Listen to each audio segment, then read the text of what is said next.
मला पक्षाची नोटीस नाही, मला पक्षाचं खुलासा पत्र काल रात्री दिलेलं आहे। त्या खुलासा पत्रामध्ये जो काही मजकूर आहे तो मी तुम्हाला माझ्या सोशल मीडियातनं तुमच्यापर्यंत पोहोचलेला आहे की मी जे काही महिला आयोगाच्या अध्यक्षा त्याच्यानंतर प्रदेश अध्यक्षा यांच्या बाबतीत माध्यमावर वक्तव्य केलं त्याचा खुलासा मला माझ्या पक्षाने मागितलेला आहे। त्यासाठी 7 दिवसाचा कालावधी आहे आणि त्या खुलासाला उत्तर किंवा जो खुलासा कायदेशीर आहे तो मी देणार आहे।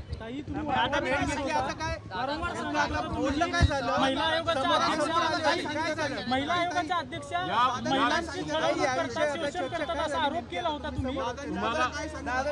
दादा खुलासा जी आहे ती प्रक्रिया आहे ती कुणी जरी असेल कुठली जरी नोटीस आली कुठला जरी आरोप आला तर त्याच्यावर जी काही कायदेशीर माझा बचाव आहे किंवा जे सत्य आहे हे सगळं मी सत्य आणलेलं आहे आणि मी ते तिथं या कायदेशीर जेव्हा खुलासा करेल तेव्हा तो तुम्हाला पण मी देणार आहे। तुम्ही जो सकाळपासून किंवा 2 दिवसापूर्वी नाहक एखादी जी महिला जिनी लाईव्ह केल्यानंतर मी बीडमध्ये असताना तिने लाईव्ह केलं होतं माधवी नामक खंडाळकरनी त्याचा तुम्ही व्हिडिओ चालवला। त्या व्हिडिओवरनं ते जे काही वाद झाले तिने सांगितलं की रुपाली पाटील ठोंबरे आणि तिची बहीण तिची मावशी यांनी मारलं। त्याच्यानंतर मी बीडमध्ये होते, बीडमधनं इथं मी येतो।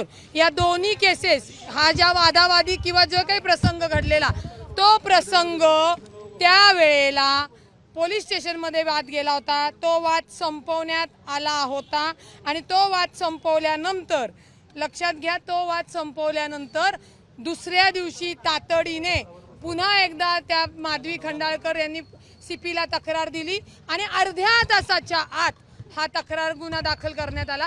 मग माझा प्रश्न एवढाच होता दोघांच्या तक्रारी तुम्ही मागे घेतलेल्याचं तुमच्याकडे शूटिंग आणि त्याचे दस्तावेज पोलीस स्टेशनमध्ये आहे तर मग आमचा गुन्हा का नाही घेतला? त्यासाठी मी पोलिसांकडे गेलो होते, त्यांनी गुन्हा दाखल केलेला आहे।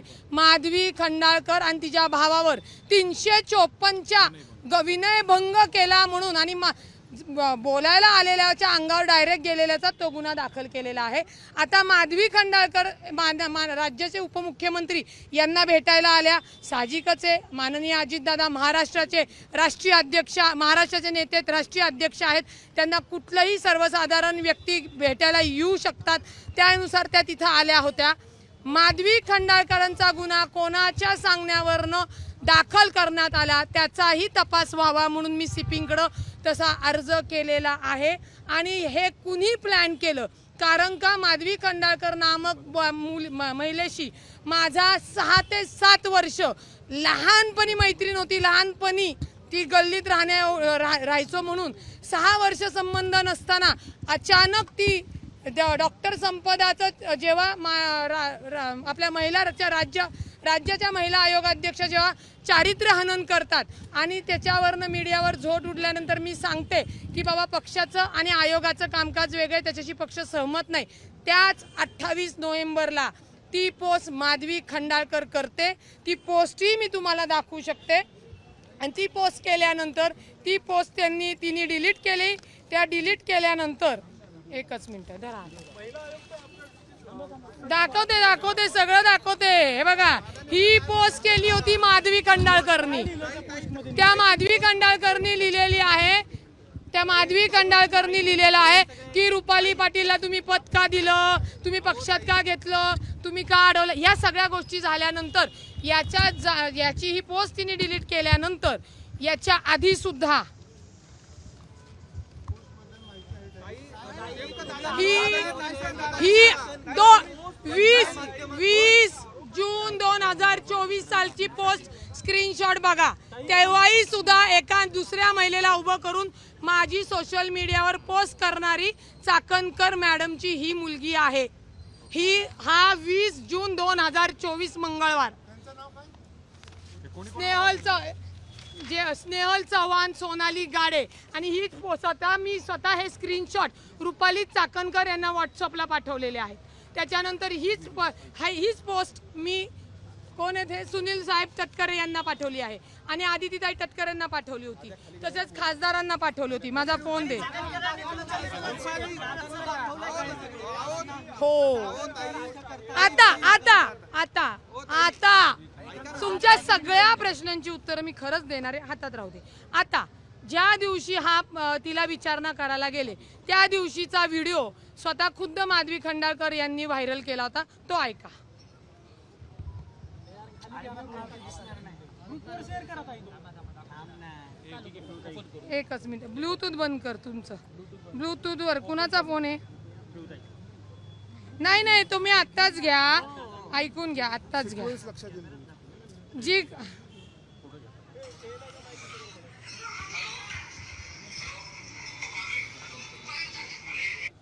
चाकणकरांना फोन कर, रुपाली चाकणकरांना फोन कर. हा व्हिडिओ मी तुम्हाला पाठवते. हा तिच्याच अकाउंटवरनं डाउनलोड केल्यामुळे तुम्ही नीट ऐकलं की लक्षात येईल.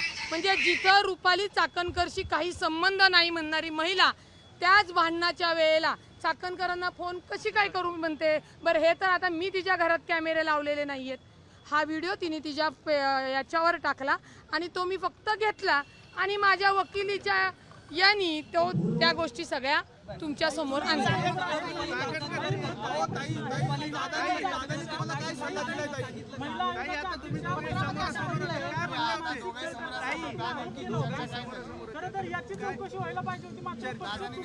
नाही, ऐका ना, अजिबात नाही. जी काय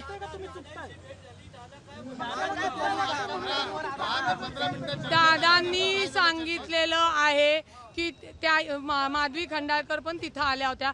आता त्यांना कुणी पाठवलं नाही. आता त्या फोनवर बोलत असताना पण कुणाशी बोलत होता तोही CDR काढायला मी लावलेला आहे. असो, दोन्ही हे जे काही वाद आहेत हे वाद आता एकमेकांच्या विरोधात तक्रार राखून पोलीस स्टेशनमध्ये आहे.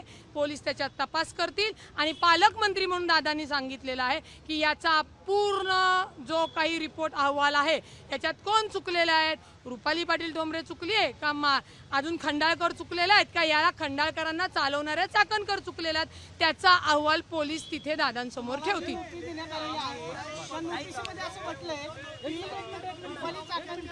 राज्य महिला आयोगाच्या अध्यक्ष आणि पक्षाचे अध्यक्ष आहेत, त्यांच्याबद्दल विधान करणं म्हणजे पक्ष शिस्तीचा भंग आहे. तुम्हाला असं वाटतं का की रुपाली चाकणकरांवरती बोलल्यामुळे जी तुम्हाला नोटीस आलेली आहे त्याच्यामध्ये स्पष्टपणे म्हटलं की त्या तुमच्या पक्षाचे अध्यक्ष आहेत, त्यांच्यावरती बोललात म्हणून तुमच्यावरती पक्ष शिस्तीची कारवाई का करण्यात येईल? एक लक्षात घ्या, राज्य महिला आयोग हे संविधानिक पद आहे, ते पक्षाचा विभाग नाही. त्याच्यामुळे राज्य महिला आयोगावर जे काही मी बोललेली आहे ते पक्षाला कायदेशीर लागू होत नाही. त्यामुळे ठीक आहे ना, त्यांनी मला जो काही खुलासा मागितलाय, कसं वाटेल मी खुलासा करणार आहे. अजिंक्य दादा, चाकणकरांबद्दल तुम्ही काय तक्रार दिली दादांकडे? चाकणकरांबद्दल तक्रार काय दिली दादांकडे तुम्ही? मी सांगितलेलं आहे की ज्या पद्धतीने जे राज्य महिला आयोग महिलांची सुरक्षता, सक्षमता आणि त्यांना मनोबल वाढवण्याचं काम करण्याचं सोडून महिलांबद्दलच सोशल पोस्ट तयार करणे, त्यांना कुठल्या तरी प्रकरणात अडकवणे आणि महिलांचं छळ आणि शोषण करत आहे.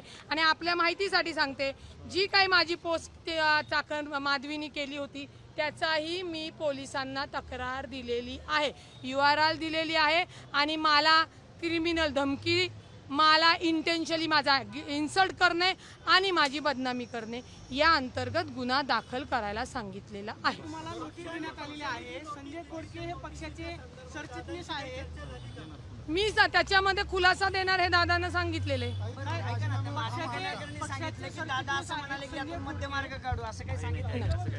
दादा राज्याचे मुख्यमंत्री आहे, उपमुख्यमंत्री, लवकरच मुख्यमंत्री होणार आहेत. दादा हे राज्याचे उपमुख्यमंत्री आहेत. दादांनी सांगितलं की लहानपणापासूनच्या तुम्ही मैत्रिणी आहेत. एकतर दादा शॉक झाले आणि हा विषय तुम्ही मुख्यमंत्र्यांसमोर मांडताय. आता मी राज्याचा उपमुख्यमंत्र्यांसमोर मांडताय. मी राज्याचा म्हणजे पुणे शहराचा पालकमंत्री म्हणून याच्यामध्ये ज्यांची चूक आहे तो पोलीस तपासातनं अहवाल मागून घेणार आणि ज्यांची चूक आहे त्यांच्यावर पोलीस कारवाई करतील.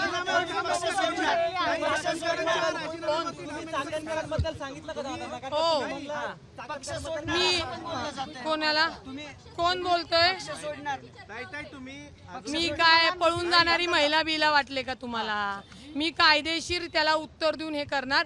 पक्षाने जे मला जे काही खुलासा मागितलाय तो करणार आहे. आणि आता लक्षात तुमच्या आलं की माधवी नामक खंडाळकरच्या राजकारण्यांच्या विरोधात खरं कशा पद्धतीने महिना प्लॅनेट केले जातात, तर माझी षडयंत्र केलं जातं. माझी तुमच्या मीडियाला विनंती आहे,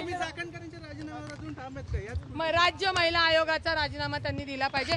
ही जी काय मी मानले ही त्याच्यावरती मागणी माझी केलेली आहे. आता isakal.com आहे देशातील नंबर 1 ची मराठी न्यूज वेबसाईट.